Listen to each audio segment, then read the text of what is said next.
And welcome back to Free Aslan. Today we had to address something. We want to address something. And I'm JV, and this is my co-host Karena Payes. Welcome back, Karena. Thank Free you. Aslan.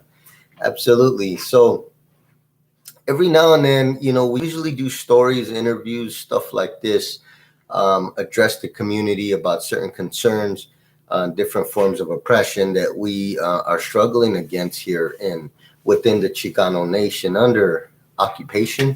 But sometimes there are other stories. There's personal struggles. There's many things that occur that we like to address here on Free Aslan.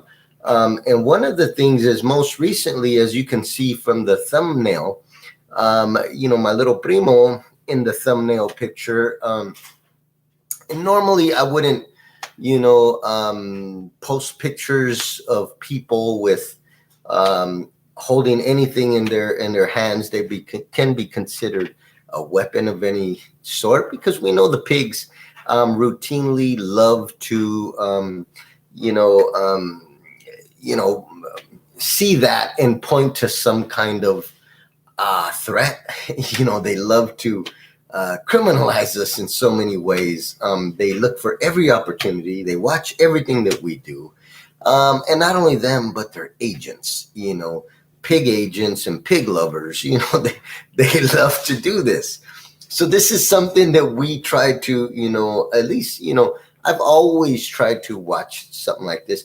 The reason this thumbnail is there, this thumbnail is a picture of one of my little primos.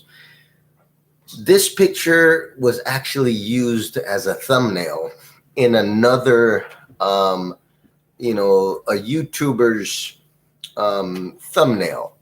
This YouTuber, and I won't say the person's name.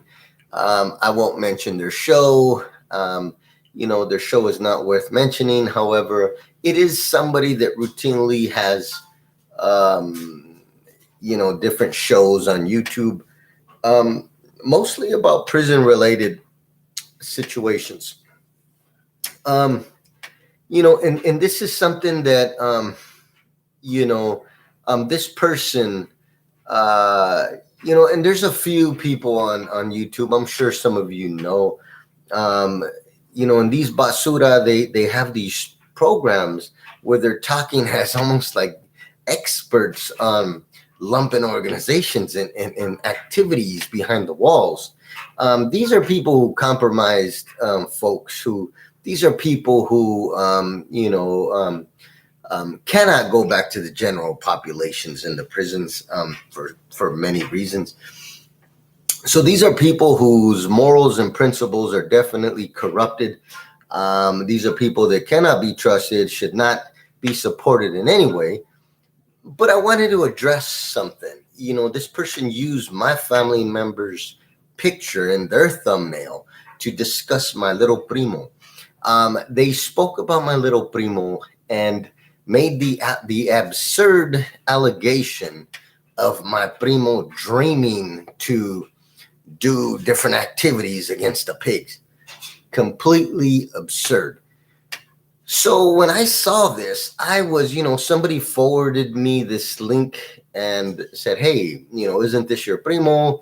Check it out. I went over there.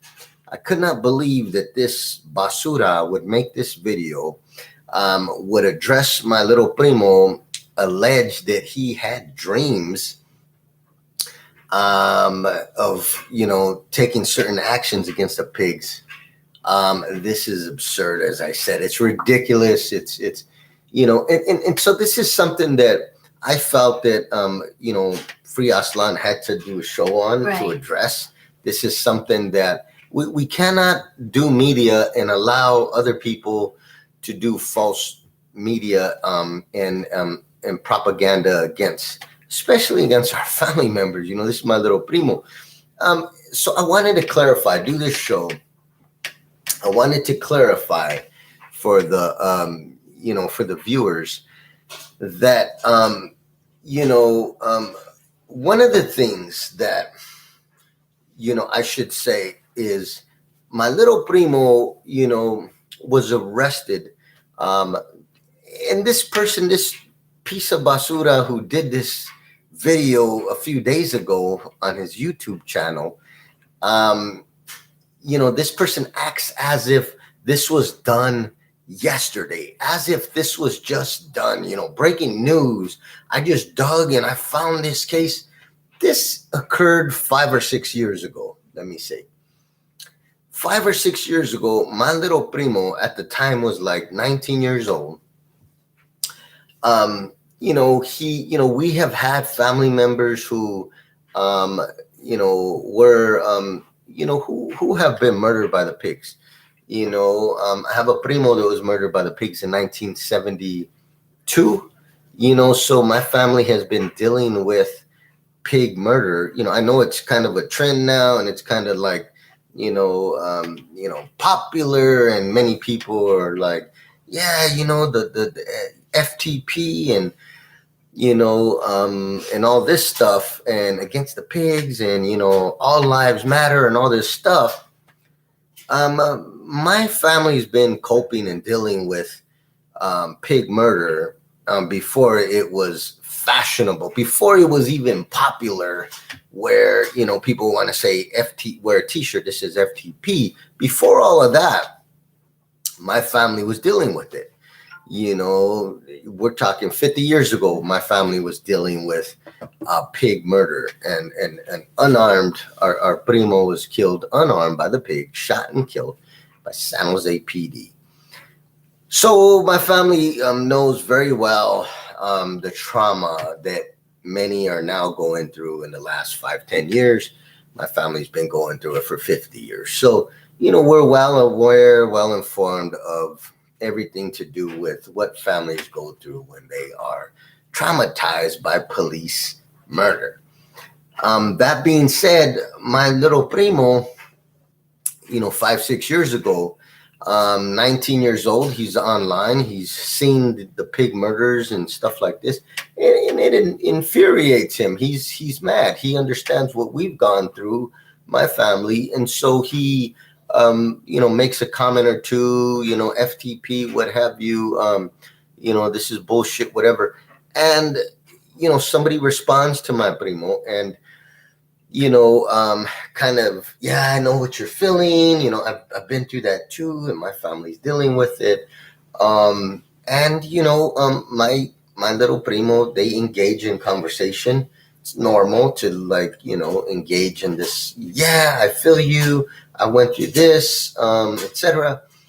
And this person continued to engage with my little primo over a period of time. At some point, this person offered my little primo and said, hey, we have land over here, and we can train, we can conduct training, and etc. My primo didn't take him up on that.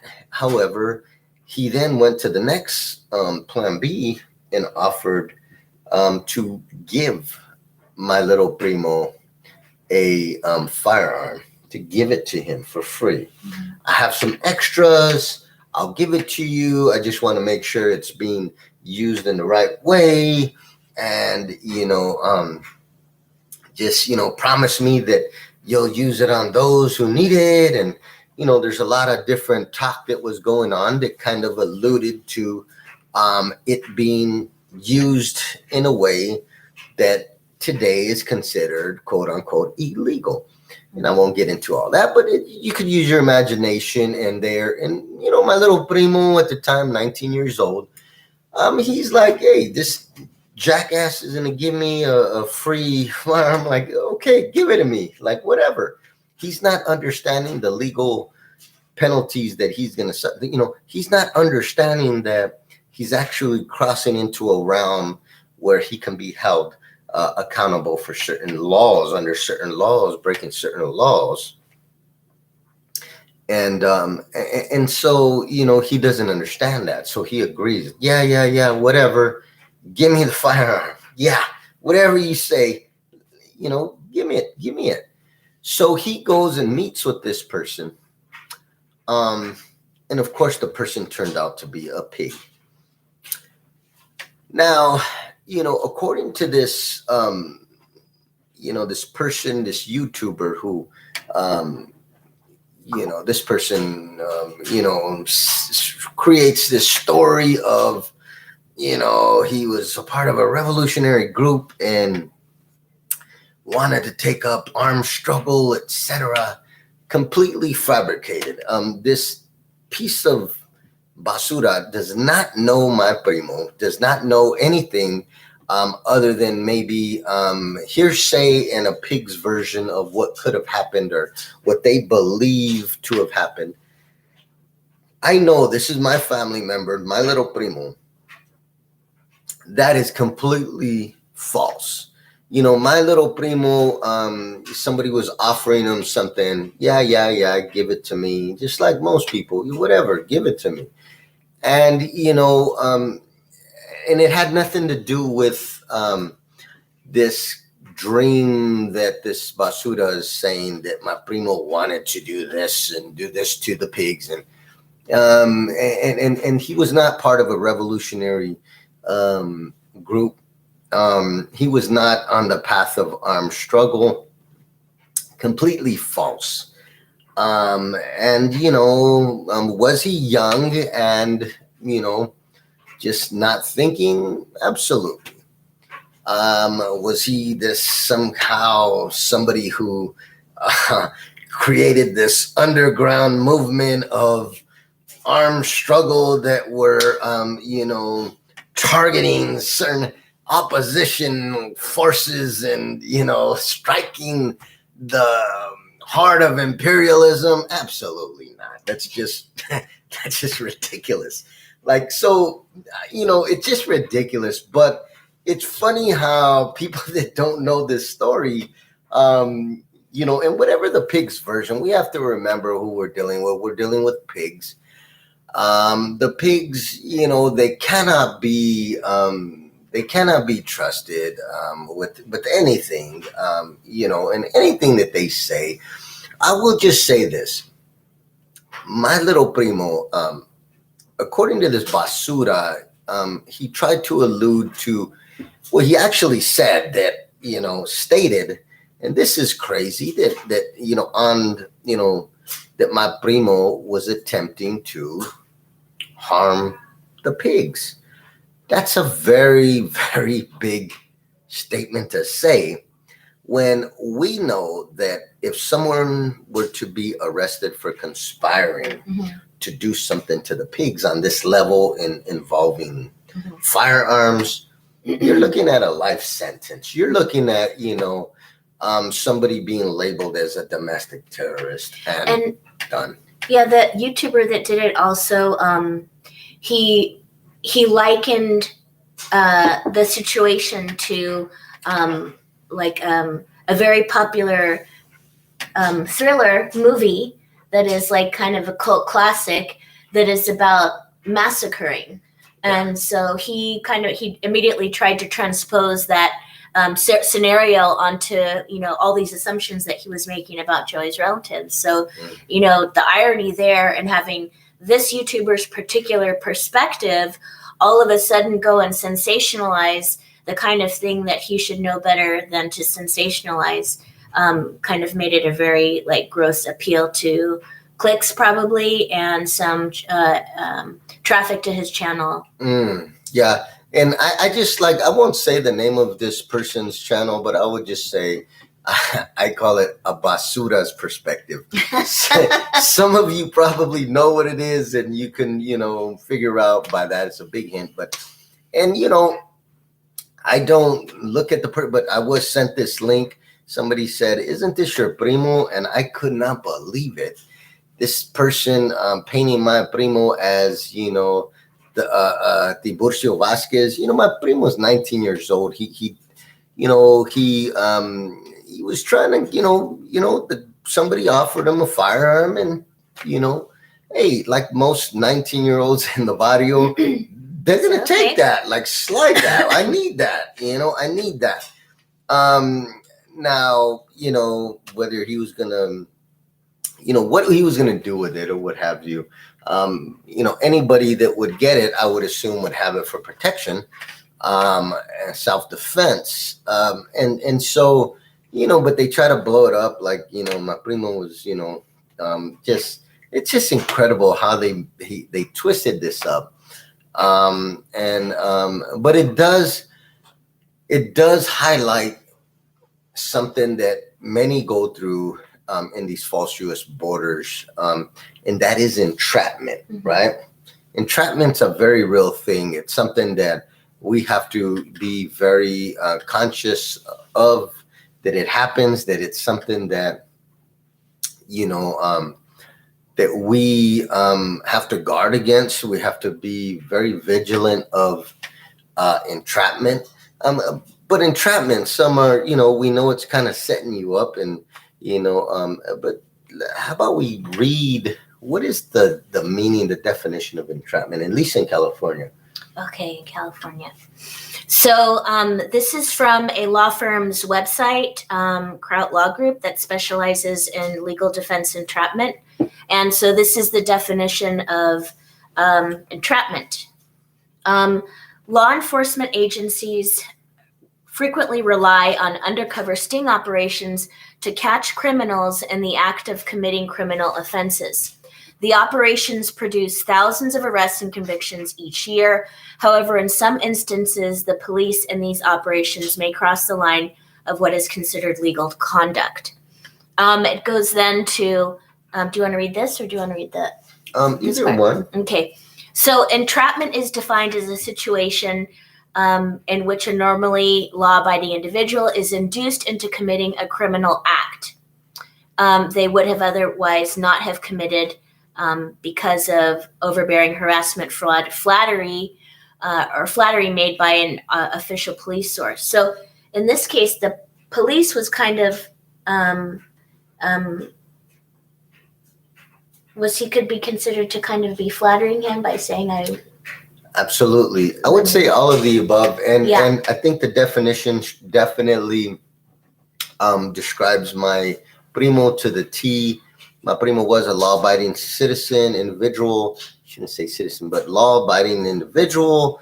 And he had never been to prison or any of this stuff at that point. And he just happened to, like most 19-year-olds in the barrio, somebody's offering him an AK-47. He doesn't know, he's a kid. He's 19 years old. Hell yeah, slide that. I need that. And, and it turns out to be a pig. And I should just mention, the pigs are experts in entrapment.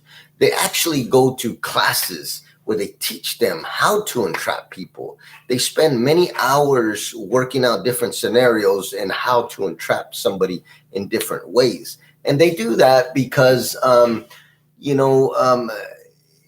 they do that very, it's almost like the death squads. It's very interesting that, let me explain the death squads. U.S. military, they go and train different militaries around the world, and train death squads. They do it very, they don't just come out and say, we're going to train you on the art of torture, psychological warfare, and terror. They don't say that because, they have to have this facade of humanitarianism, etc. Mm-hmm. So instead of saying it like that, they will say, this week, we're going over a course on what the opposition does to inflict terror on the people and, in order to terrorize and torture. You're going to learn some of the tactics that the opposition has used to torture. And then they'll describe, getting somebody, tying them up and doing certain things to them. And they'll make reference to, this is very effective because people will usually say everything that they know when they have, a vice grip, grabbing their private areas and just, and so they teach them things, but they do it very in a way that totally is not us, but they do this, and usually it produces good results, and people will tell you everything they know, if you know, and this is what they do. And so that with a wink and a nod, they're teaching these people how to do different forms of terror against the people. Well, the pigs go through different courses as well. And no, they're not going to tell them, we're doing entrapment 101 this week, so everybody bring their notepads. They're not saying that, but they will say things like, well, one way to glean information from a suspect is blah, blah, blah. You know, be careful not to do it too much, because then it'll be illegal. But, you can do this. So they're training them on entrapment. And they know exactly how far they can go without, being, without having the victim of the entrapment make a decent case. And I mean, it's like, how many judges are going to, decide unfavorably against the police anyway? And another thing I thought about, or DAs. Oh, DAs, yeah. Oh, yeah. Let's not forget them. I mean, it's they're all in cahoots. So it's very important that, like you said, it's very rare that the courts, we should just say to generalize, the courts go against the police, the pigs. It's very rare, right?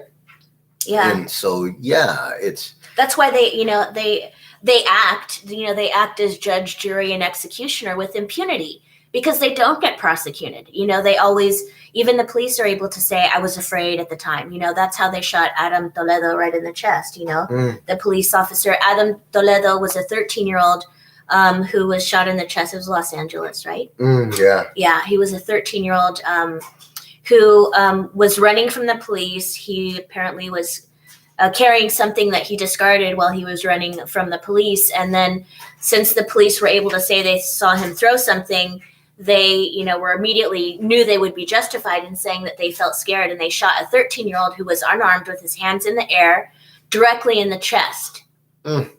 So unbelievable. And Andy Lopez, of course, 13 years Andy old. Lopez, yeah. Santa Rosa, Khalifa Aslan, who was murdered by the pigs as well. Just shot him, unbelievable. I mean, and it's very interesting that the police officer picked someone who was your primo's age, because they also know that like 19-year-olds don't have a fully developed frontal cortex, so they are not able to process consequences as the way somebody is going to do that when they are 25, because that's when your frontal lobe, males have frontal lobes that are like fully developed at age 24, around there. So a 19-year-old obviously is not able to fully process what serious consequences can come by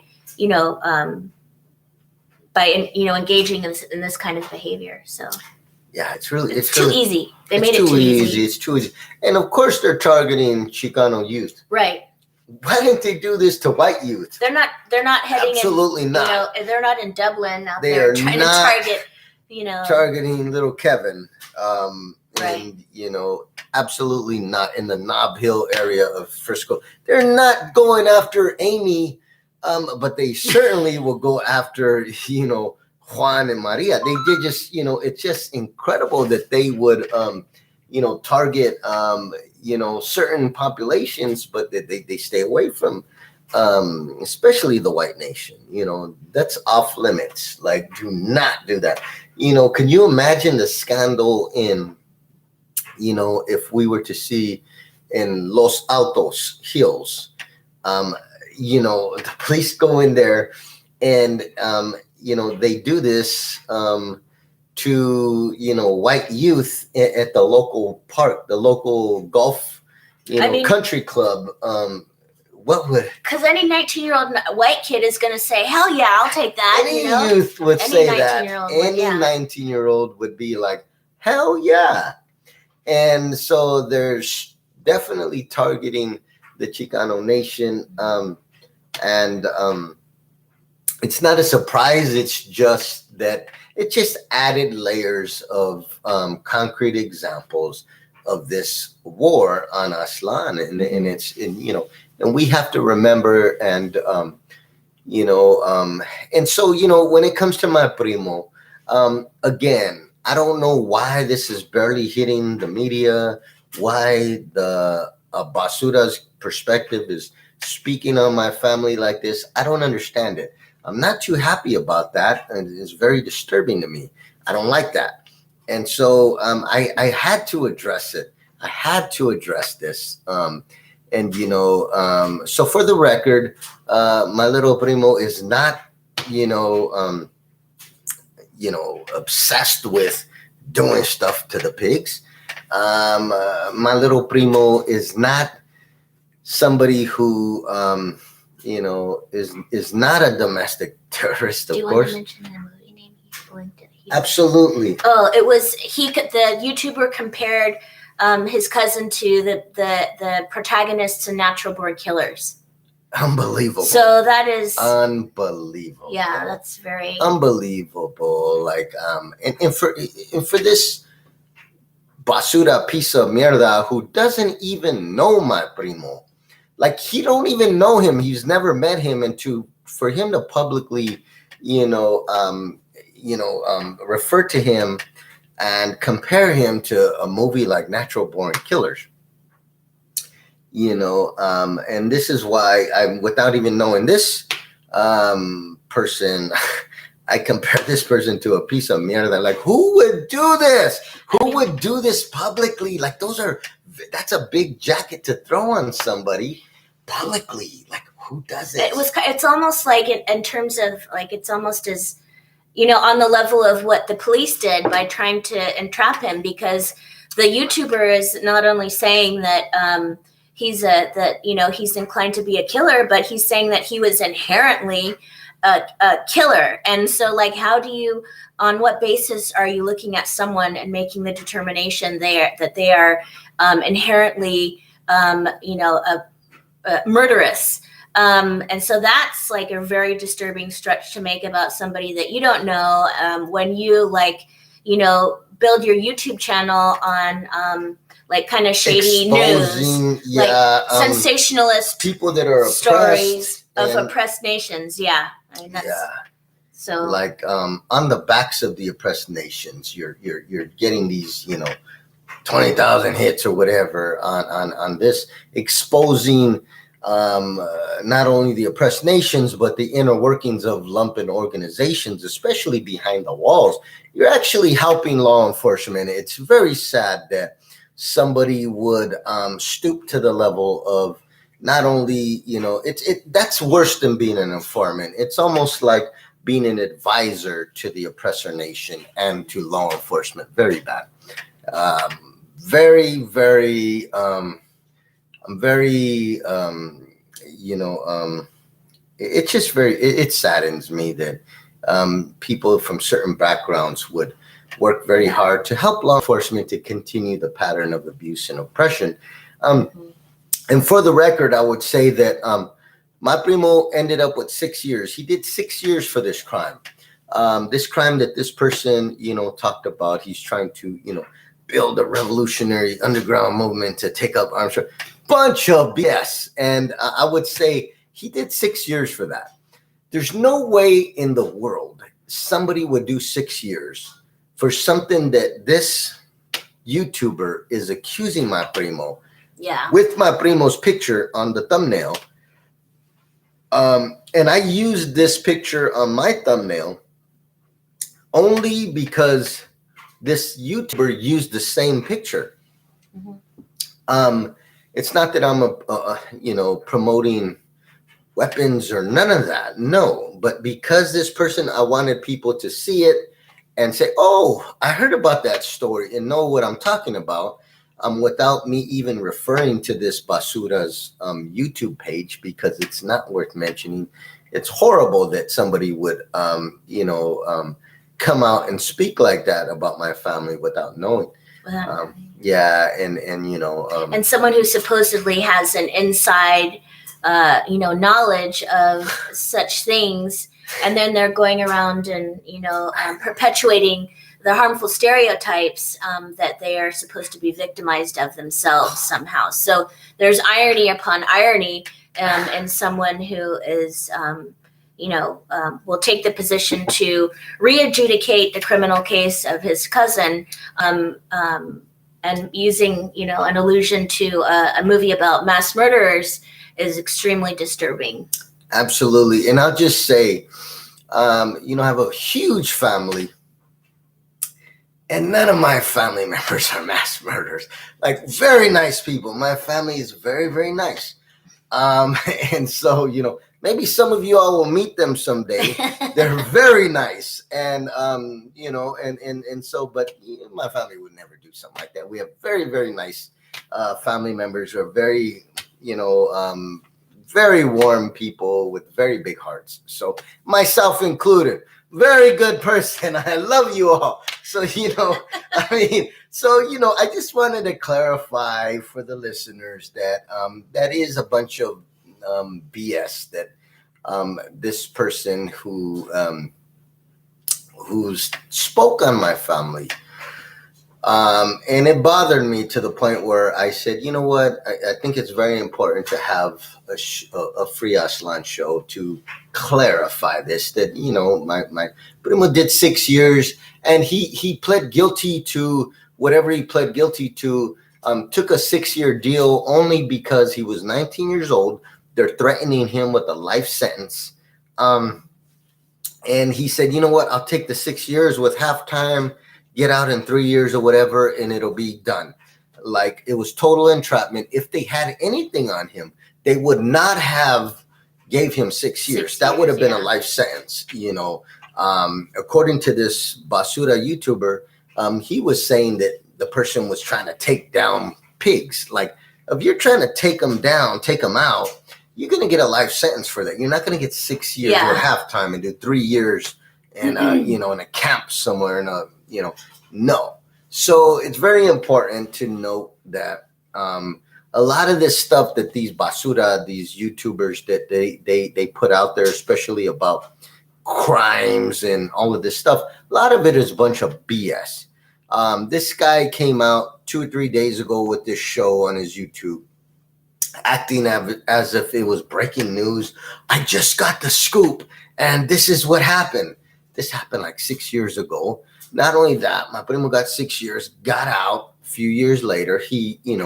And so this is a bunch of BS. And my primo was innocent at the time, totally entrapped by the pig, scared him into taking a deal. He did it, whatever. He took the deal, whatever. But it was completely fabricated and orchestrated by the pigs. And, so very important that the people, and I should note too, I want to speak on the story that the pig tried to spark up a conversation with me about similar behavior. So let me just say, some of you that know, some of you that know me, some of you that, it's no surprise to some people that I was, kidnapped and held in a concentration camp for, certain period of time, what have you. It's not a surprise to most people. But, when I was released from the concentration camp, I'll say about 10 months later, 11 months later, I was approached online by somebody who, very similar to what they did to my primo, somebody that portrayed themselves as revolutionary minded. This person, started messaging me and telling me, hey, I agree, complimenting some of my posts and some of my critiques of the white nation and of the U.S. settler colonial state. And, flattering me, as you said, as the legal definition of entrapment. Of flattering. So they were doing that, and you know what? I like your posts, and I'm with you, and fuck America, and this and that, and all of the above. They did that to me, and you know what? These oppressors and blah blah blah, all of the above. And then this amateur pig agent, amateur DA.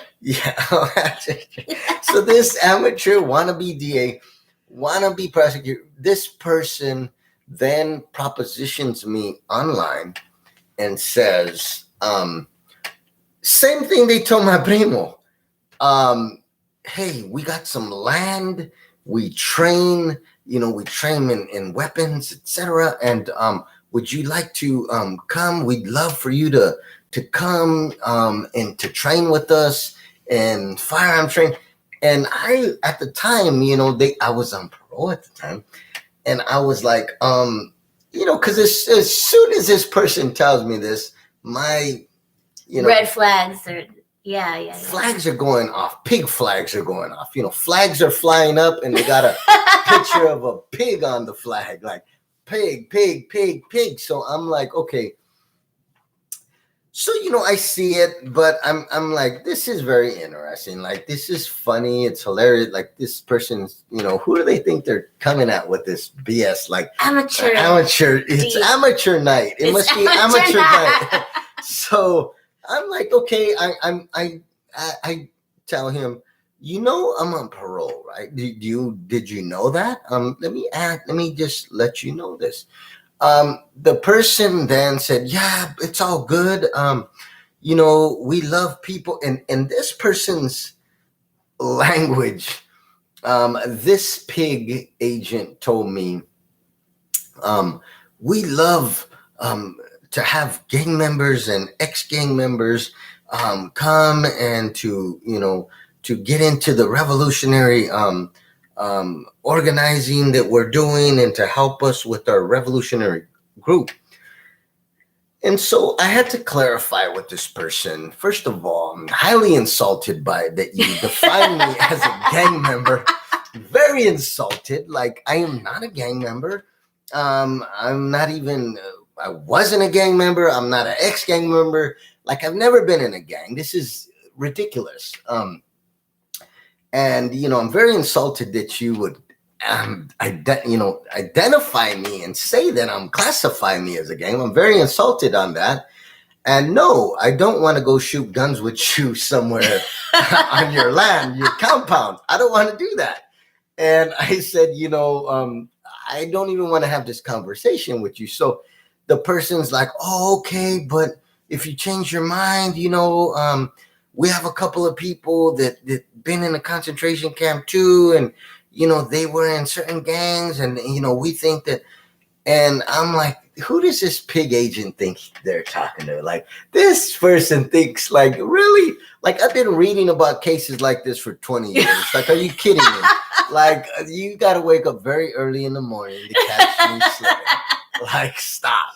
So I declined, very, respectfully declined his offer to go play with guns in the forest somewhere. I didn't want to do that. So it's very interesting that my little primo had the same experience. And he actually, so I think back, like, what if at that point I would have said, yeah, I want to play cops and robbers with you in the forest.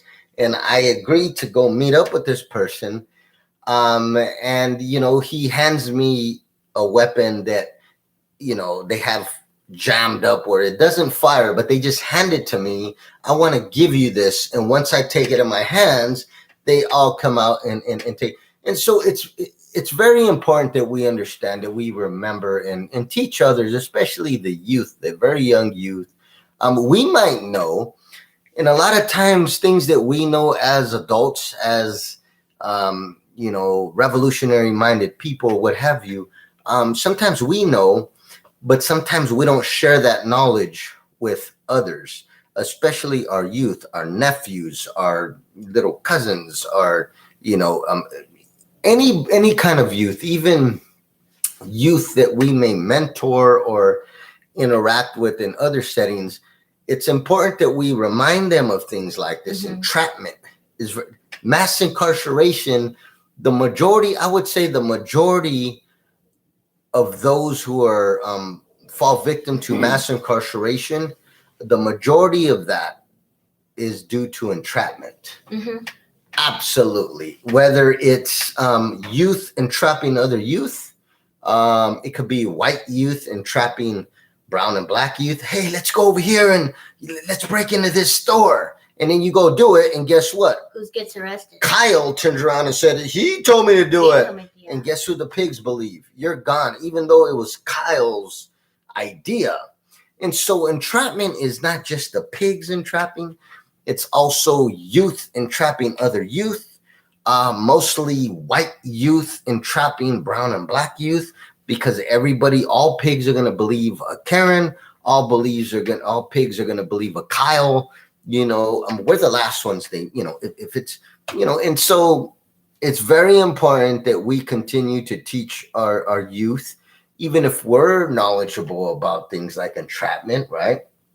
We have to teach others, including the youth, because, they fall victim to it. Right. And I've had, difficult conversations like this with my son, and it took me a long time to kind of get to the point where I was, where I think I was ready to do it. Because the hardest thing, I think, for a parent or someone, that's mentoring youth is maybe, because I know you've done a lot of youth mentorship work, is to imagine that child going through it.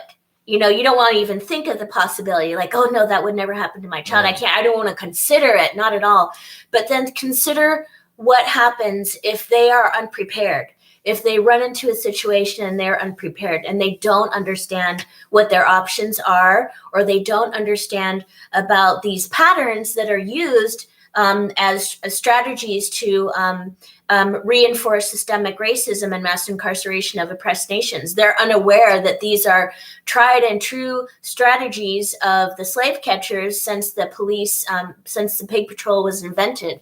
And so these are, it's better to have that uncomfortable conversation with a child that you love, even your own kid, even the child that you would never want to imagine ever going through something like this, than to have it happen to them one day and they don't know what to do. Like, have that conversation with them, because, it's a few moments of uncomfortable conversation is nothing compared to 6 years or a lifetime if they are being, deceived by these agents of the state who are targeting Chicano youth as a program of genocide. And since we're on the topic of targeting and entrapment, I would say, because we're talking about violence, they're entrapping our youth, and they even try to entrap me before at one point through these exercise of violence. But there's other ways to entrap as well, and we should talk about that, because mass incarceration is not just about incarcerating brown and black youth for violent acts. It's incarcerating them for any kind of act. And since we're on the topic, we should throw out there another way that is very common for law enforcement is for them to entrap people with sexual crimes. Or, it's very common also for agents, especially pigs and agents for the state, to entrap revolutionary-minded people through sexual honey traps. Right. This is very serious, because What's a seduction? Is that for people that are not familiar with that term? It's like techniques of seduction to, Absolutely. take someone's natural barrier to remove the boundaries, and that's and so let's say, for example, you have somebody who does work in the community, works with youth, what they call at-risk youth, basically oppressed nations youth, brown and black folks, period. So you have somebody that works with youth or revolutionary-minded person. What the state will do, and a lot of people are thinking they're on full alert about entrapment. They're trying to get me to, deal with weapons or commit crimes. They're on it. But then in their other life, their guard is completely down when, somebody they're attracted to, tries to proposition them or get at them online or through message or what have you. And all of a sudden their heightened security is just done. Yeah. oh, this, and they befriend people, and they attempt to get people to act or do certain things that can then be used against them in order to embarrass them and discredit them, as figures in the community or revolutionary minded people, and then they can throw it out there and say, look, this is the person. So Right. there's many ways of entrapment. It's not just violence. It could be of a sexual nature. It could be, as Karina said, seduction, and one person of the opposite, or who, whatever the person's attracted to, can reach out and attempt to lure, and we call it the honey trap. It's a very common trap that's known globally to work very well on some people. In many different agencies and intelligence services employ the honey trap, and it's been used for hundreds of years, and it'll be used for hundreds of more years. It's works very well on some people. So we have to, and that's another conversation to have with those, even the youth, even if we know, that's a conversation people usually don't have with the youth. Like, hey, not only watch out for this, and this, but also watch out for. Yeah, because most people don't think of that. Most people don't think of that. And then once they're presented with it, they have like a one-track mind and they forget about everything else that could be going on. And they're like, oh. Especially if their ego is stroked and they're right. Oh my God, this person likes me. And so it takes a lot of discipline, self-discipline, heightened security to know and to remember, be on point. We're on point 24/7, go to the store on point, you're online or you get a text or message on point. You got to be on point everywhere, because the enemy is constantly attempting to attack people that are working to undermine their interests. And then chances are, if they're paying that much attention to single you out, they've already studied you and they know what you like and what you don't like and what your tendencies are. And so that is what they will use. They got the profile. They got your profile. They know strengths and weaknesses. We can't hit this person on violent stuff. They're on it. But guess what? This person has, a thing for, this. Or, they are really into, this type of person.